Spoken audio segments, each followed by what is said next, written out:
All right, recording has started. All right, welcome everybody to another edition of Mega Agent Mastery Tuesdays.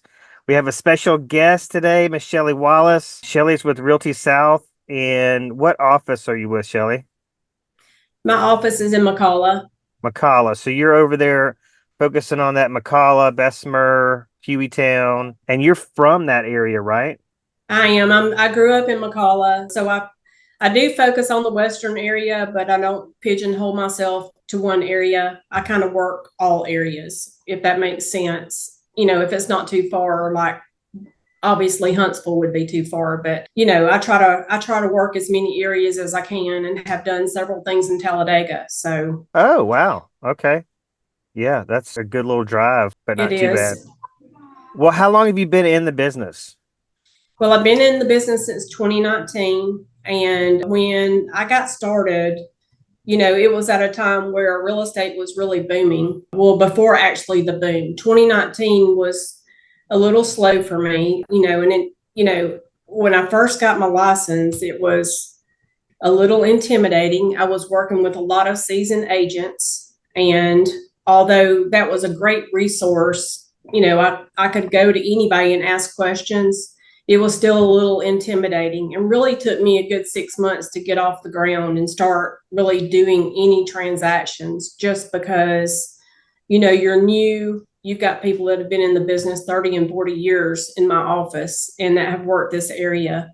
But, as people saw that I had gone into real estate, they started calling and it was mainly the sphere of influence. I just kept working that. And, I was in human resources before. So it was kind of easier to go into real estate, being that you've got to be all about people and talk to people. So I had done that for years. And then, just growing up here, you develop relationships with people and you just kind of compound on those relationships to get your business going. And that's what I did. Yeah, so we talk a lot on these calls about really the secret sauce is just, conversations, connection, just talking to people. So if you have a moment where you can kind of collect your thoughts at the end of the day and you want Mm-hmm. to maybe evaluate whether you've had a productive day in real estate, it's all about, well, did you nurture a relationship today? Did you have a good conversation or several good conversations today? Did you have a coffee appointment or a lunch appointment with somebody? Did you Mm-hmm. reconnect with somebody in your sphere of influence that maybe you've lost touch with over the last couple of years or so? So, again, simple, but not necessarily easy for a lot of people because it does require you to put yourself out there, so to speak. But before we get to the five questions, are you when you talk about your sphere of influence, are you directly, so do you call them, have some small talk, and then at some point in the conversation remind them you're in real estate and ask for business, or is it just more of an organic response that you're getting from people in terms of supporting your real estate business? Well, really and truly, what I like to do is touch people every week with phone calls, texts. Hey, how are you doing? You know, for example, this week would be, you have a big Thanksgiving plan. Just kind of let them know that you care about them. And that's kind of how I started out, with just generic conversations with people to let them know I'm here, I'm doing real estate, and that I care about them. And the more people that you touch, that's more referrals that I got from people. They might not necessarily have had real estate needs, but they refer me to their family members.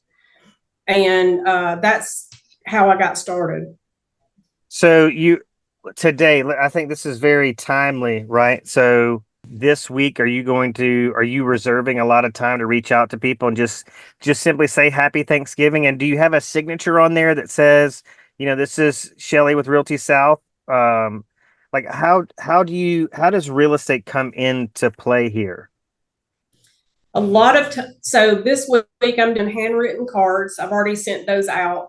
And also I've done text, and that's the text are to people that are in my contacts already, because I've got a lot of contacts built up from just the real estate business. And just to say happy Thanksgiving, and I hope you and your family have a great day, just something simple like that to let them know you're here, you care, And hey, I remember that Shelly's in real estate, because if you don't touch them several times a year, they're going to forget. They forget, their cousin or their friend may go into real estate, and if you don't touch them and remind them and be consistent in that, which is kind of, I know I'm kind of putting the cart before the horse on some of these questions, but that's kind of how I'm doing my business this week. Well, and the reason I'm just kind of front loading it a little bit and diving deeper on this one is because, Mhm. a lot of people feel icky about reaching out to people. But what I'm hearing from you is as long as you genuinely care, Mhm. that's what's going to resonate with people. And it's more of a subtle reminder that, hey, you're in the real estate business, but it's relationship first or relationship selling. There's a lot of different ways to kind of to coin this, but I think it's important for people to hear, like, that's how you grow your business.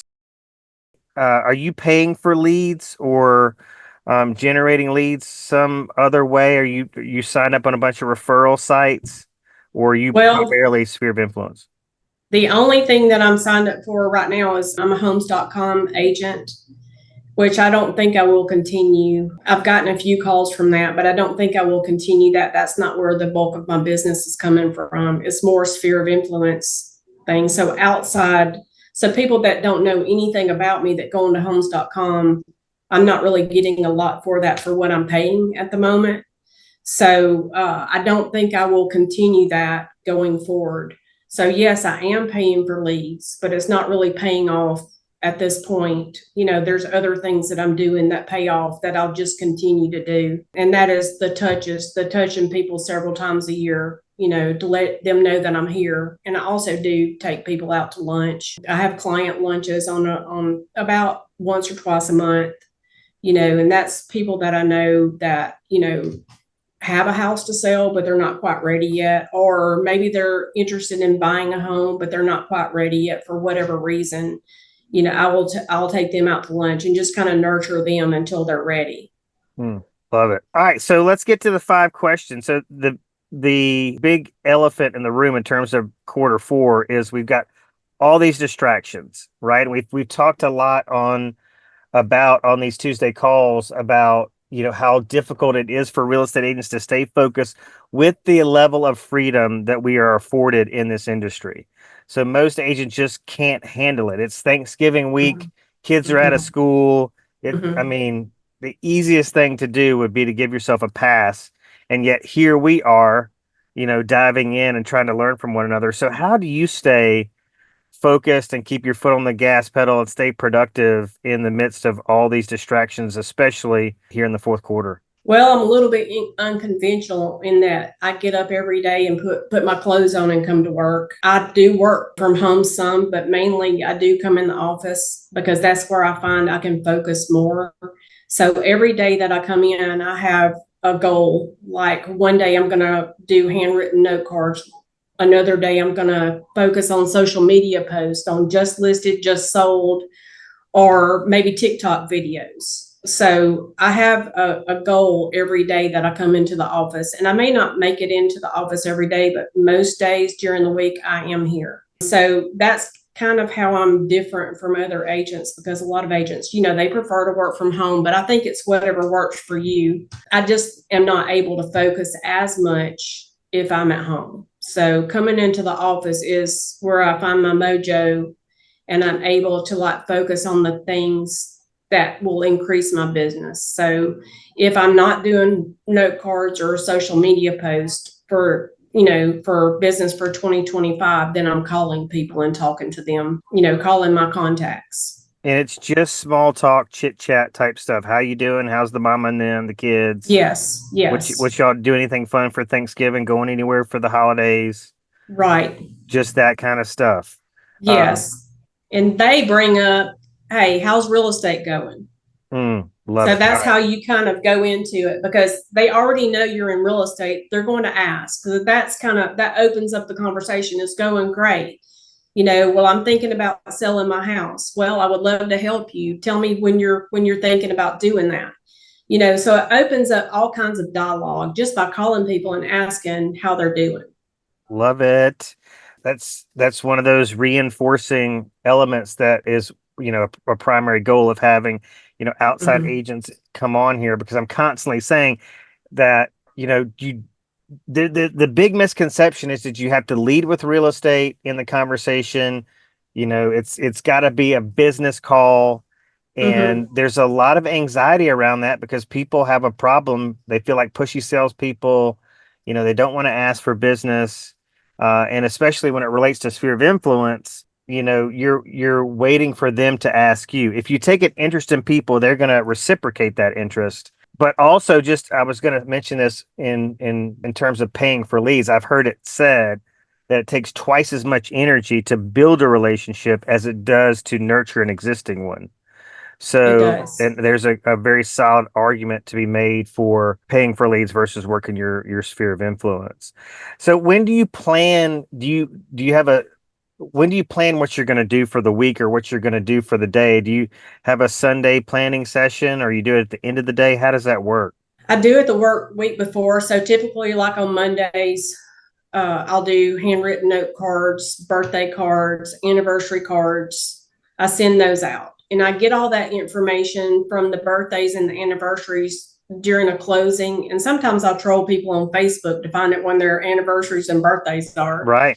and I write those down. So just compiling all of that information, you can get a lot of information just talking to people during a closing. Hey, do you mind giving me your birthday? Your birth date, so I can send you a birthday card in the mail. Yeah, I Or like to when is stay your in touch. Yeah. yes?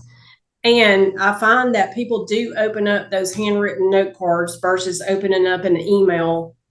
They may not open up an email. They may not, if you send them a postcard, like just listed, just sold postcards, they may not open those up. They may just toss them in the trash. But if they see a handwritten envelope with a handwritten card in it, they're going to open those up and look at those. So that's kind of how I do things a little different. Not everybody agrees with that, but that works for me. Here's what I'm hearing, just trying to, again, keep this as simple as possible. You're getting up every day and getting dressed for work. Is that whether you go in the office or not? That is when I'm usually in the office every day, to be honest. Okay. So that is Uh, getting dressed and physically coming into the office. But well, I live really close to my office too, so that makes it more convenient. well, and then you're also not getting up, getting dressed for work, and then starting to plan what you're going to do for that day. You already know in advance it's like a productivity goal. This is what I'm going to do to be Yes. productive today and drive new business. Yes, because if I don't have a plan, there's no reason for me to be here. Like I'm wasting time.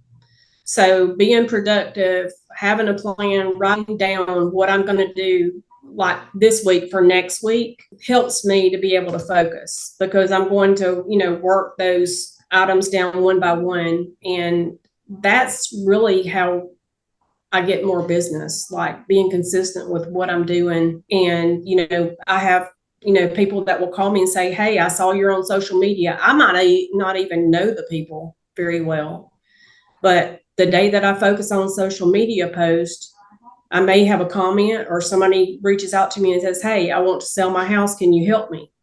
So that is what works for me. Just being consistent in my goals and what I have planned for the day. Well, do you have agents in your office that are, whether they're seasoned or whether they're relatively new like you are, they reaching out to you going, what are you doing? Like, why are you Yeah, just started? I've been here 10 years. Like, what's the deal? Like, how are you doing this?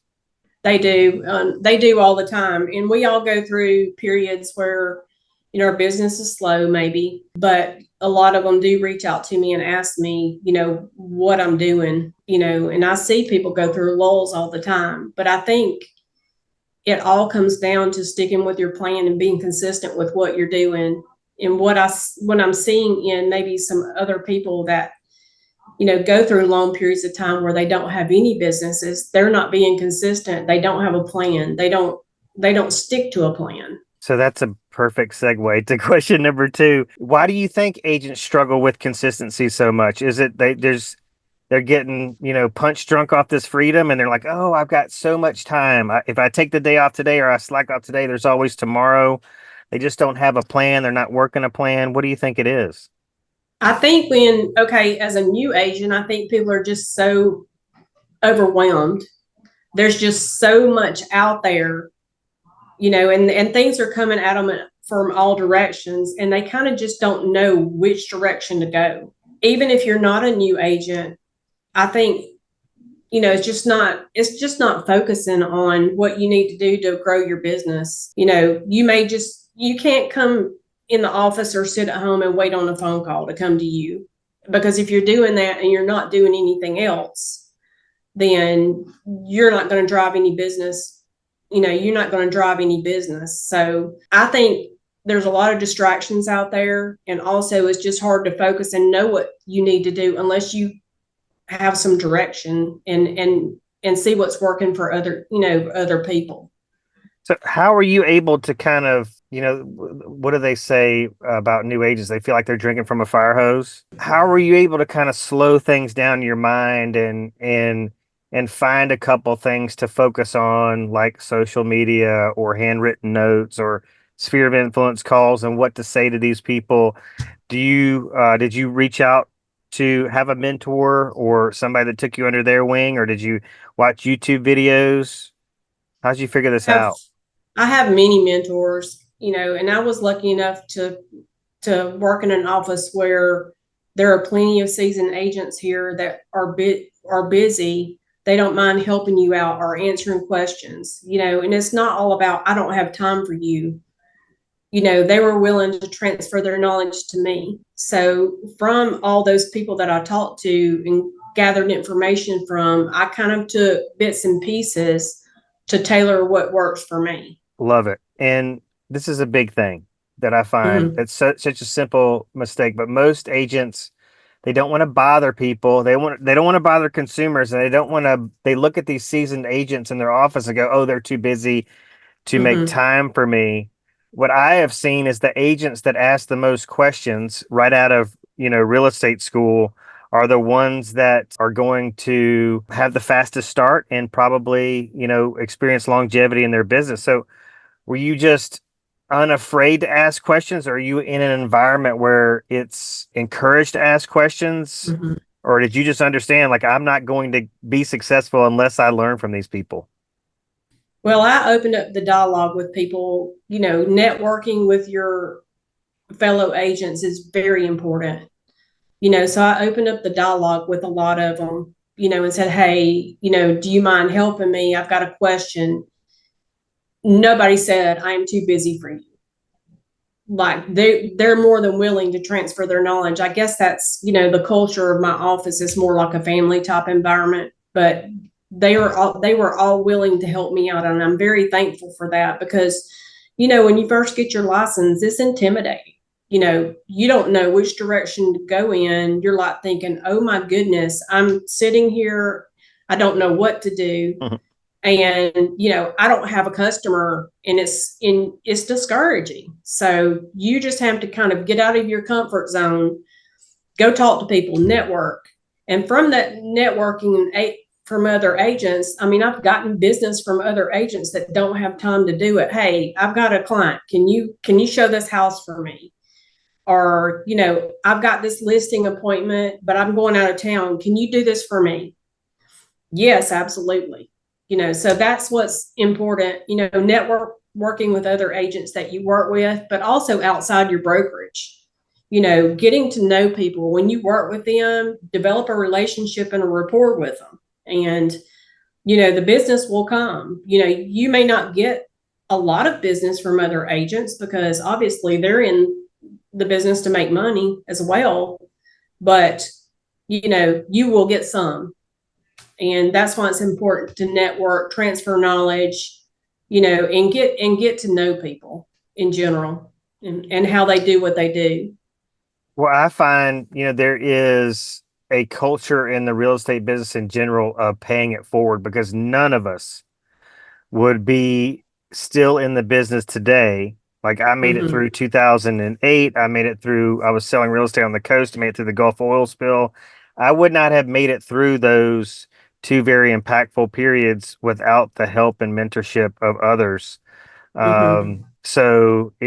I just, if you're watching, listening now, or you're catching this on a replay or on TikTok or wherever, we're essentially giving you permission to go ask a crap ton of questions because that is very, very key. Now, do you use a Google Calendar or a paper calendar?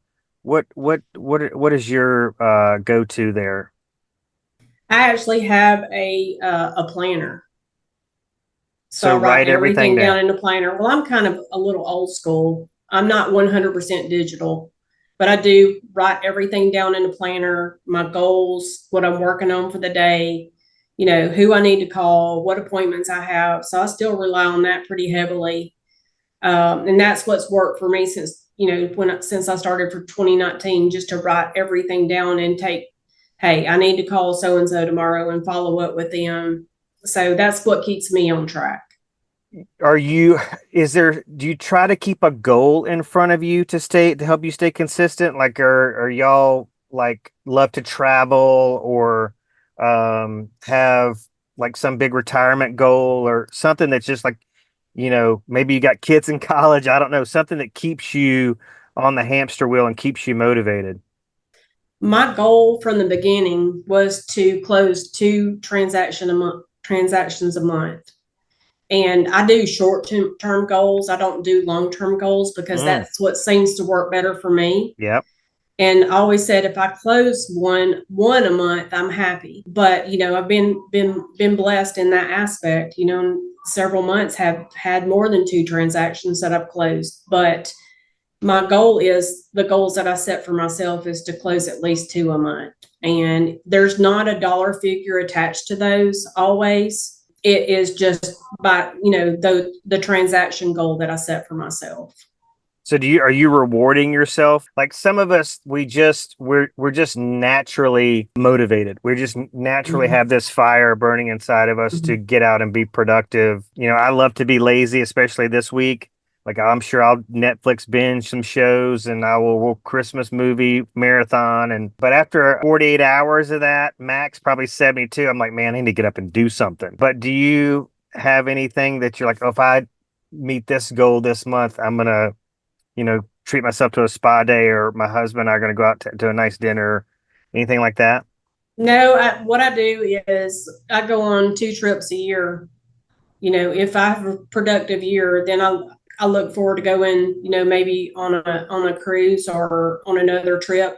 And also we go to Gatlinburg once a year. So that's my two goals. Mm. Like, if we're able to afford this, if I have enough closed transactions, that's my reward for myself and my family. Number four, I think listening to you in terms of having a niche or a specialization, it sounds like to me that your sphere of influence is kind of your niche. It is. It That's where the is. bulk of your business is coming from. Yes. And then, people already know me. They know I'm going to contact them and say, hey, how are you doing? I've gotten a lot of business just from the phone calls and the text. You would be surprised how many people say, hey, I'm ready to list my house, where you just send a text and said, hey, how are you doing? That's just the way it works. They know you care, and caring and compassion is a major part of this business. Yeah, I had an agent that I was coaching at one time who played this game every morning, when he was having his morning coffee. It was called text roulette. So he would just Mm-hmm. go to the contacts of his phone and swipe his finger, spin it like a wheel, and then put Mm-hmm. his finger back on the screen. Whoever he landed on, he would send one of those texts like, "Hey, how you doing this morning? I was just thinking about you. How's mama and them? How's the fam?" And that's how he grows his business. I can't remember if it was he would try to send 5 or 10 texts every single morning, just check in text, hey, how you doing? That's where the bulk of his business comes from. So simplifying it, not making this too complicated, giving agents permission. You're not being salesy. You're just simply being relational, being conversational, and the business questions will come. Even if they don't know you're in real estate, they might go, well, Shelly, what are you doing these days? Oh, my God, so glad you Right. asked. I'm selling real Yes. estate and man, we need some more inventory. So, I got a bunch of people looking in Bessemer, McCalla area. So if you know Mhm. anybody, or if you're thinking about selling, please let me know because we sure could use the inventory and it'll sell fast, and for top dollar. And I Um, have gone through the alphabet like A, B, C, and D. I'll send text to that day. Then I'll do, go down the alphabet every day and send text to all those people, just to be able to focus and have a plan about, being consistent with the text that I'm sending out to people. but one of the things I see that you do, and one of the reasons why I reached out to you to be on this call with us today, is that you're very consistent on your personal Facebook page. You'll hear coaches and trainers and mentors, and I mean, we're talking about marketing experts, you name it. Mm-hmm. They're constantly reminding us that are in sales to go where the attention is. And the bulk of the attention is on that primary news feed, your personal Right. page. And you're very, very good about that. I, if I go to your page right now, I'm not having to scroll very far to find a real estate post. Mm-hmm. So for you, was that getting outside your comfort zone, turning your personal page more into a business page? It was. And to be honest, sometimes it still is. But my business page, there wasn't enough traffic being driven to my business page. So I felt like it was more beneficial to post on my personal page as long as I, reference RealtySouth in every post.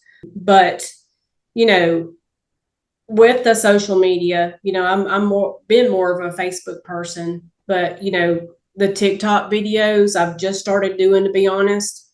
I'm still not very comfortable with TikTok, but I do post consistently on that as well. And also Instagram. So you would be surprised the people that will reach out to you that say, "Hey, I saw your post on Facebook."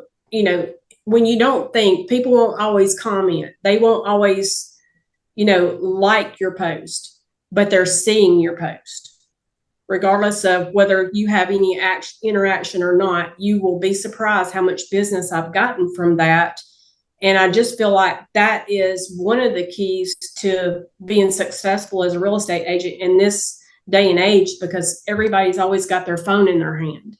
Mhm. So if you got 1,000, Facebook friends, you're touching 1,000 people every time you post, you make a post. So that's extremely important. And, that's been one of the keys to my success, regardless of what kind of post that you make. I think, and we talk about consistency a lot in this, on this, but it is making a plan and sticking to it, and also staying in front of people. They need to be reminded on a regular basis what you do and what your business is.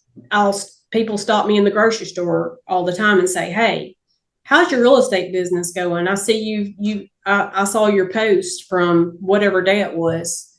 And I'll say, "It's going great," and that opens up dialogue. But wearing my name badge everywhere I go or something to let people know that I'm in the business, even if they don't know me. People will stop and say, "Hey, I see you're in real estate. How's it going?" So you're Right. going to send out some Christmas cards or something next month or end of this month or Actually, I've already started on it. I've got 200 Christmas cards I'm sending out, and people will, and then I also send out yearly calendars with my business card on it. And I'll go see people or have an appointment, and I see my calendar on the refrigerator, and that makes you feel good. Mhm. It's Hey, like this is working. yeah, absolutely. They're not just they're not tossing it in the trash. They're actually using it Right. and seeing my face, when they open the refrigerator door or whatever the case may be. Right. It's fair to say you do a lot of open houses. I do a lot of open houses. I need to do more. But I also have a team of agents in my office that I use for open houses. So yes, I try to do a lot of open houses on all of my listings. If they're on the market for an extended period of time, I may have 3, 4 open houses. But yes, I do open houses on a pretty consistent basis. And those can be beneficial, but sometimes you may not think you're getting anything. You may not have any traffic come through. But even regardless of how much marketing or advertising you do on it, so open houses can be hit or miss, but I have gotten clients from open houses and they have bought my listings. So, I will always do those. If there's a chance that somebody's going to come walking through that door that could buy my listing, I'm going to keep doing it. Well, and what I noticed, and you're going to know this way better than me, but like you have, Mhm. I don't know, like seven somewhere. You have around 10 or 11 listings right now. I've got 8, about to have 9. Okay, and so some are land. What do you got? Like four Mhm. land listings, and the rest of them are single family. You can't possibly Yes, do an open house at every single one of those on Sunday. So you got to bring in agents from your office to help you right. to keep that marketing machine rolling. So I mean, I think that's important. If you say, well, I'm pretty consistently carrying anywhere from 8 to 12 listings Hmm. from starting in 2019, which I think was a very challenging time to start in the real estate business, is very, very impressive. Well, Um, thank you. so I love it. I mean, we haven't, had too many folks really doubling down on sphere of influence on these calls. I think it's just really important for agents to hear that. So this is going to be very, very valuable moving forward. But Well, any, thank you. And yeah, on the open house thing, yeah, just we have a lot of new agents coming in, regardless of whether they're full time or part time. I kind of, ask them, hey, would you like to do an open house? And most of the time they're going to say they would love to do an open house. And I kind of manage that process if they're just starting. But I do have a lot of new agents do open houses to give them an opportunity to get clients, that aren't represented. And they love that, just starting out. I would have loved for somebody to approach me and say, hey, do you want to have an open house for me? It didn't happen a whole lot. I had yeah. to get out there and ask, hey, can I have an open house for you? So it's you're going to get out of it what you put into it. I love it. All right, Shelly, that's all we've got for you this morning. Thank you so much for taking time out of your busy schedule, and especially during Thanksgiving week, to drop some knowledge on us. Absolutely. We really appreciate it. Thank you for having me. All right, y'all, enjoy your Thanksgiving, and we'll see y'all next week. Thank you. Bye bye.